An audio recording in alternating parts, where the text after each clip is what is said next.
And to mark the annual International Day to End Impunity for Crimes Against Journalists, the United Nations is calling on member states to prevent violence against journalists and ensure that perpetrators of crimes are brought to book. In this report, TV360's Atinuke Nuke beams the searchlight on the experiences of some Nigerian journalists in the discharge of their duties.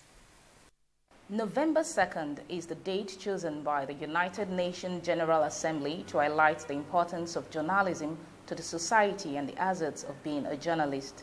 The day is in commemoration of the assassination of 2 French journalists in Mali on 2nd November 2013. According to the United Nations, close to 1,200 journalists have been killed for reporting the news and bringing information to the public in the past 14 years. In 9 out of 10 cases, the killers go unpunished, a situation the UN believes sends a wrong signal to the society. Journalists in Nigeria are facing a whole lot of attacks in the hands of security on a daily basis.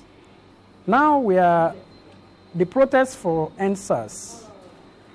Journalists have become an endangered species in the sense that few days after the commencement of the protest, some of our members were brutalized. The case of the Arise TV cameraman that was conducting an interview, getting opinions of Nigerians regarding the pronouncements by the Inspector General of Police banning the SARS.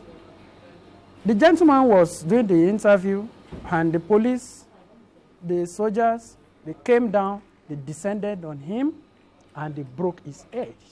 We've seen journalists that have been killed. You know, Daily Giwa, which was one of the high points. A journalist was killed in Adamawa not too long ago in a very gruesome manner. During the lockdown, the first and second lockdown, journalists were harassed. Journalists were intimidated from doing their job. And even during the NSAS protests, there were instances where journalists had to suffer bodily harm and physical assault, not from citizens, but regrettably from security agencies. What is the Nigerian Union of Journalists doing to address harassment and intimidation of its members? If democracy is all about good governance, accountability, and transparency, the freedom of press must not be curtailed in any way. Government will reaffirm its commitment to the protection and safety of journalists and ensure that those that have abused journalists and media practitioners are brought to question.